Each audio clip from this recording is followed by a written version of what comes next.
हृदय विदारक घटना, एक आदिवासी महिला को सरेआम नंगे घुमाया जाना और ये भीड़ तंत्र, जो हिंसक भीड़ तंत्र था, झुंड बना करके दो महिलाओं को सरेआम घुमाते हैं और हमारी प्रशासन चुप रहता है। कहीं पुतला दहन किया जा रहा है, कहीं पर लोग महिलाओं के संरक्षण की मांग कर रहे हैं।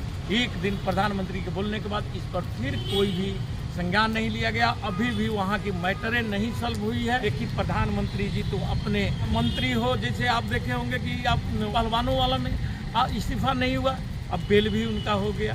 रेल हादसा में अपने मंत्री का इस्तीफा नहीं लेते हैं, क्योंकि प्रधानमंत्री जी को डर है कि यदि हम अपने मंत्रियों का इस्तीफा लेंगे तो वह हमारी सरकार के साख पर भी बटा लगेगा। महाभारत में कौरव के तरफ से आपका भीष्म पितामह थे, द्रोणाचार्य थे और भी बहुत से गण्यमान लोग थे, और वहाँ पर जब द्रौपदी को नंगा करके खड़ा किया गया था सभा में, और उस समय भी लोग चुप थे।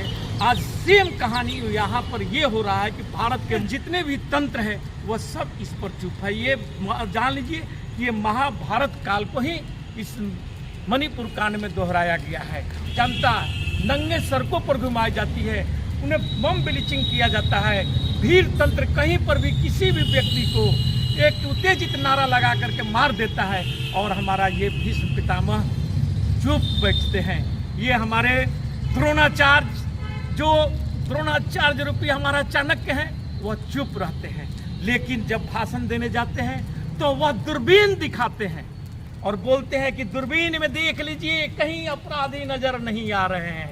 ये लोग भाषणवीर हैं। अरे राष्ट्रपति महोदय आदिवासी समाज से आती है, लेकिन उनका भी अभी तक एक भी बयान नहीं आया है। अभी जी मणिपुर के मामले पे बड़ा गंभीर मामला चल रहा है, कैसे देखते हैं मणिपुर को? देखिए आजाद जी, ये जो मणिपुर की घटना जो हुई है, जो हृदय विदारक घटना, ये आदिवासी महिला को सरेआम नंगे घुमाया जाना और ये भीड़ तंत्र, जो हिंसक भीड़ तंत्र था, और वे लोग एक मतलब झुंड बना करके दो महिलाओं को सरेआम घुमाते हैं और हमारी प्रशासन चुप रहता है। जब सुप्रीम कोर्ट के न्यायाधीश चीफ जस्टिस से इस पर संज्ञान लेते हैं तो प्रधानमंत्री जी अपना मुंह खोलते हैं इस मैटर पर 2.5 महीना बाद, और वह भी मात्र 26 सेकंड के लिए।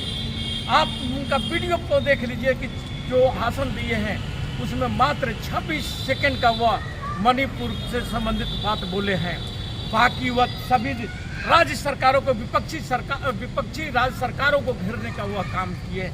ये मतलब कि दर्शाता है कि कहीं ना कहीं इसमें ये भगवी का रंग भी वहाँ चढ़ाने का प्रयास किया गया है, जिसका नतीजा है ये मणिपुर कांड। मणिपुर कांड में सबसे बड़ी चीज़ ये देखने को मिल रहा है कि आज जिस ढंग से पूरा देश उद्वेलित होकर के सड़कों पर उतर गया है और सरकार को जवाब देना नहीं बन रहा है।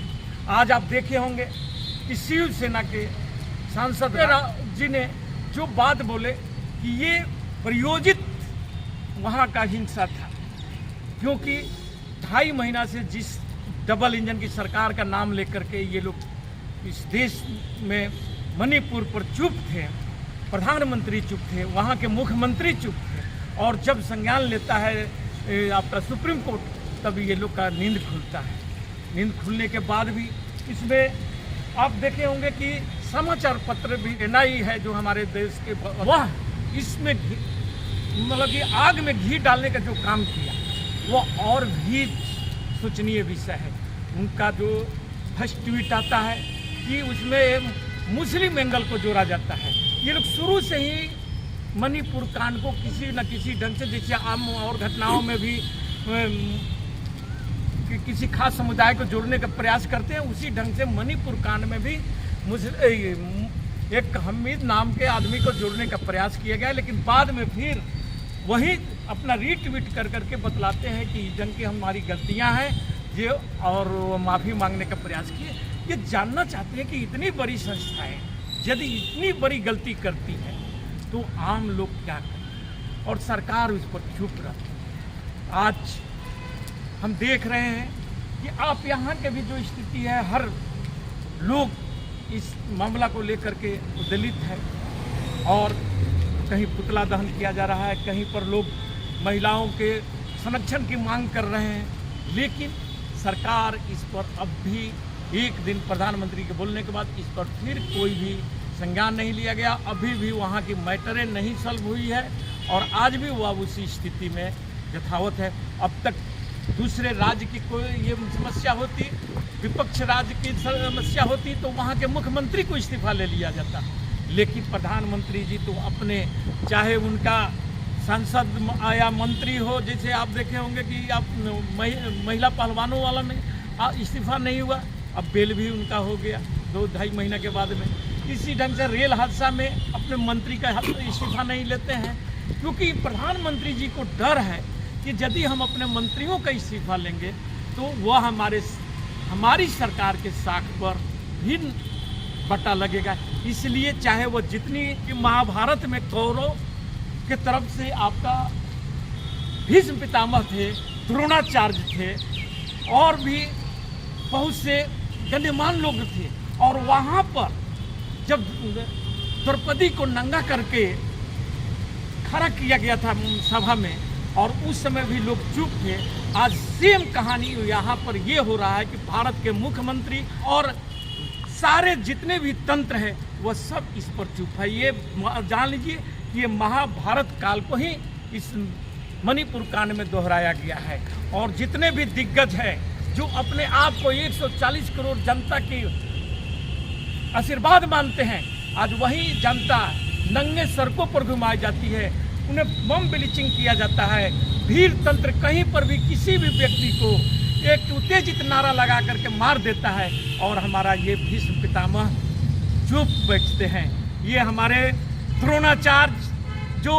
द्रोणाचार्य रूपी हमारा चाणक्य है, वह चुप रहते हैं, लेकिन जब भाषण देने जाते हैं तो वह दूरबीन दिखाते हैं और बोलते हैं कि दूरबीन में देख लीजिए कहीं अपराधी नजर नहीं आ रहे हैं, और तब तक मालूम चलता है कि शाम के उन्हीं के घर का और वो प्रधानमंत्री की भतीजी का पर्स गायब हो जाता है।